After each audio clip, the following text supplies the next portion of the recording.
वजीर बराए housing minority वक्फ जमीर अहमद खान की कोशिशों का हुआ असर। जमीर अहमद खान के पोर्टफोलियो महकमा हाउसिंग के लिए वजीर आला सिद्धरामैया ने सबके लिए मकान स्कीम के तहत 1,29,457 मकानात को मुकम्मल करने की मंजूरी दे दी है।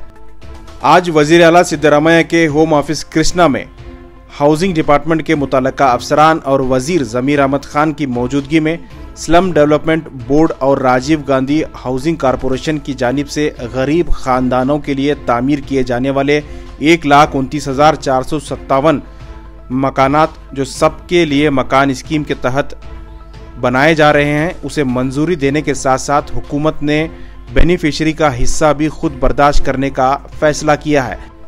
इस मौके पर वजीर जमीर अहमद खान ने कहा कि दूसरे मरहले में स्लम डेवलपमेंट बोर्ड के तरफ से मुख्तस करने के लिए तैयार 29,966 मकानात के लिए 862 करोड़ रुपए दरकार है। इसी तरह पहले मरहले में राजीव गांधी हाउसिंग कॉरपोरेशन के जरिए मुख्तस करने के लिए तैयार 11,406 मकानात के लिए 1,879 करोड़ रुपए जरूरत है।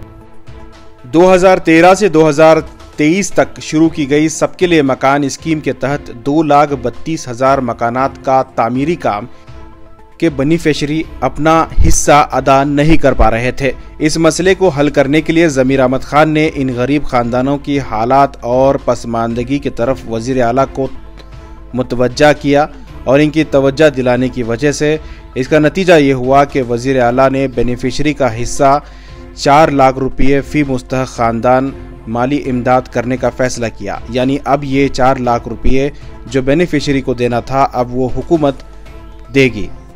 वजीर जमीर अहमद खान ने जब हाउसिंग मिनिस्ट्री का अहदा संभाला था उस वक्त उन्होंने कहा था कि उनका मकसद है कि गरीब खानदानों को बेघरों को घर दिलाना उनका मकसद है और इसी वजह से वो इस पोर्टफोलियो को लिए हैं और इसी पर काम करते हुए वजीर आला के साथ जमीर अहमद खान लगातार मकानात तकसीम कर रहे हैं।